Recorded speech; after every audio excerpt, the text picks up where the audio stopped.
So I've got a motor here. This is 3D printed rotor with magnets, north, south, north, south.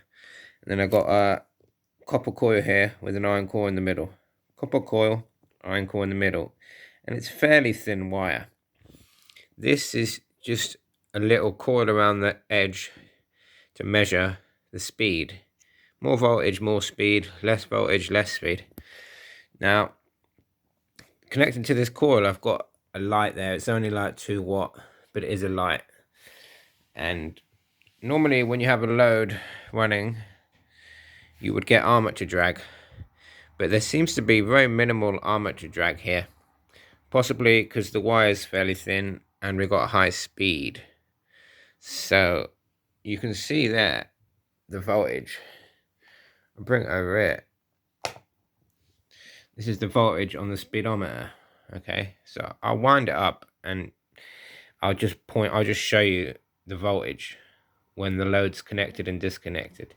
It's only a very slight difference, but the fact that it doesn't slow down is quite interesting, you know, because I'm trying to replicate Thane Heins regenerative acceleration again.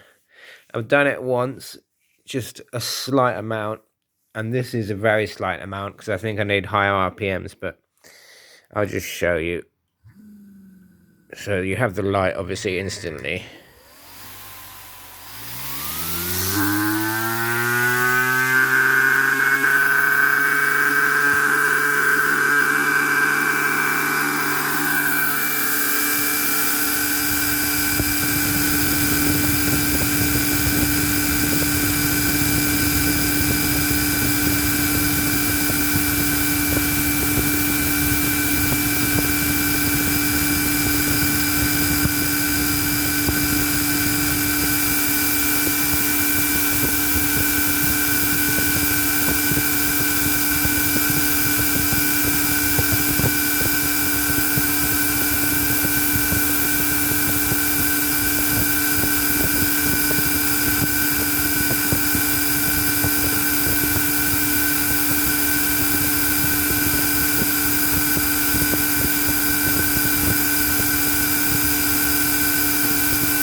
The acceleration is more volts.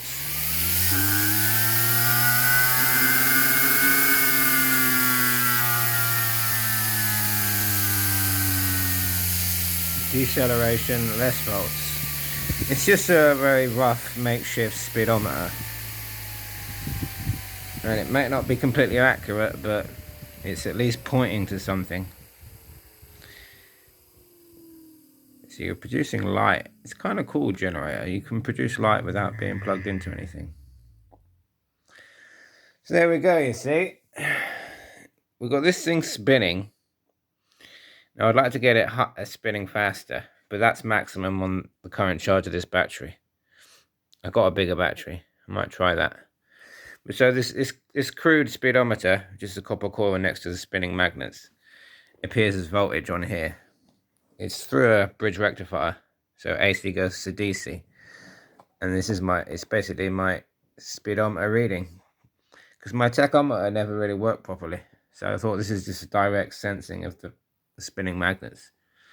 So you saw a slight increase in voltage when the load was connected, and conventionally speaking, a load should slow down the rotor, but it doesn't seem to be doing that here. So it may well be what Thane Heins is talking about, where with enough RPMs and wire that's not too thick, then you can shift the load current delay so that you're not getting armature drag. You know, so I'm powering this load and I'm not slowing this down. Anyway, feel free to comment. I'm going to continue these experiments. I'd like to get a much clearer demonstration of it and develop my setup.